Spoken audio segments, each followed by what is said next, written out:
Podcastit on nykypäivänä helppo tapa saavuttaa ihmisiä, koska niitä voi kuunnella missä ja milloin tahansa. Meidän Iloa ja ikää podcastissa jaetaan elämänkokemuksia, hoivatyön tarinoita ja arjen oivalluksia.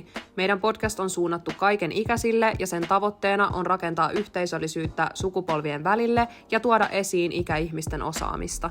Ikääntyneiden ääni ja kokemukset jää usein näkymättömiksi, vaikka ne on tärkeä osa yhteiskunnallista hyvinvointia ja keskustelua, ja me pyritään tuomaan heidän ääni takas kuuluviin. Meidän videosarjassa opetetaan tärkeitä taitoja, mitä kaikki tarvitsee läpi elämänsä, esimerkiksi onnellisen ja pitkän elämän salaisuuksia. Muita aiheita on esimerkiksi työelämä, erityisesti hoitoala, elämäntaidot ja elämän opit ja talous.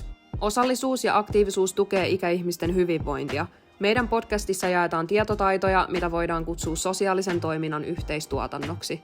Yhteisestä toiminnasta syntyy potentiaalia, mikä lisää elinvoimaisuutta ja houkuttelevuutta. Haluatko tietää salaisuudet pitkään ikään? Haluatko edistää yhteiskunnan hyvinvointia ja olla mukana jossain merkityksellisessä ja tärkeässä? Ota yhteyttä.